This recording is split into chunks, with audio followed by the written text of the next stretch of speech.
আমি তো আসছি এখন ৯টা বাজে, আপনার 7:30 লাগাইছি। একার মহাখালী পেলাইবার চলে গেছে সিরিয়াল, ওখান থেকে আইতে আইতে পর্যন্ত আসছি। এটা হলো ওই যে একটা ইয়ার টাসের, বিদেশ সরণি টাসের আমেরিকান ইরানের যুদ্ধেই মানে পুরোটা পড়ছে। আর বর্তমানে এখন তো তেল তো 10 লিটারের বেশি দিচ্ছে না প্রাইভেটে। আর হোন্ডারে দিচ্ছে 2 লিটার, প্রাইভেটে 10 লিটার। এই 10 লিটার দিয়ে যে বন্ধু চালাইতারি যে এখন পড়ছে তেলে, কয়েকদিন পরে দ্রব্যমূল্যের উপর মনে হয় পুরোটা চলে যাব। এটা তো আমাদের জন্য মানে অসংখ্য একটা ভোগান্তি। এটা তো আমরা চাই না, আমরা দেশের জনগণ হইয়া বা আমাদের দেশের নাগরিক হইয়া এরকম ভোগান্তি তো আমরা কখনো চাই না। আমরা চাই যেন এইটা সুস্থ হয়ে আসুক বা ভালো একটা হয়ে আসুক। সে বলে এই 10 লিটার তেলে কত সময় চালাবো? 10 লিটার তো একটা দুটো ডিউটি করতে গেলে 10 লিটার শেষ। আমাদের জন্য বাজেট করছে 10 লিটারের জন্য, এই 10 লিটার গাড়িতে তেল হয় না। আমরা 2টা ডিউটি করার পরে আবার তেল শেষ, আবার এসে লাইন দিতে হবে।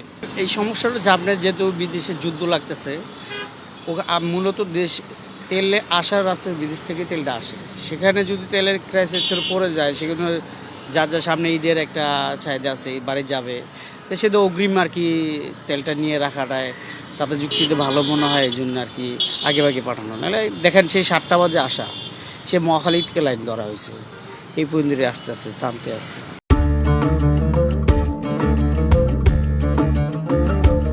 প্রায় 2.5 ঘন্টা হয়ে গেল এই লাইনে দাঁড়ায় আছি, তেল পাচ্ছি না। আর 3-4 ঘন্টা ধরে সিরিয়াল দিয়েও আমরা যে পর্যাপ্ত পরিমাণ তেল দিচ্ছে আমাদেরকে, আসলে এই তেল দিয়ে আমরা গাড়ি চালানো আমরা হিমচিম খেয়ে যাচ্ছি। এবং যে অবস্থা শুরু হয়ে গেছে, আমার মনে হয় না যে এই সংকট থেকে বাংলাদেশ বেরোতে পারবে। এবং এই সংকট তৈরি করার জন্য আমরাই দায়ী আসলে মূলত। সরকার বারবার বলতেছে পর্যাপ্ত পরিমাণ তেলের মজুদ আছে, তো যে তেলটা এখন পর্যন্ত মজুদ আছে আমার মনে হয় যে আমরা আরও মাসখানিক চলতে পারবো। কিন্তু আমাদের যে অবস্থা আমরা দেখতেছি, আমরা এই মাসখানিক চলার মতো পারবো না, আমরা চলতে পারবো না। আমাদের জন্যই আমরা চলতে পারবো না। এই যে আমরা মজুদ করতেছি, আমরা গাড়িতে নিজেরা নিয়ে রাখতেছি, বা এই যে গাড়িতে করে নিয়ে যাচ্ছি, মোটরসাইকেল করে নিয়ে যাচ্ছি, এখান থেকে আবার মনে করেন যে বের করে আবার গ্লানে রাখতেছে অনেকেই, শুনতেছি আমরা, এরকম নিউজ পাচ্ছি।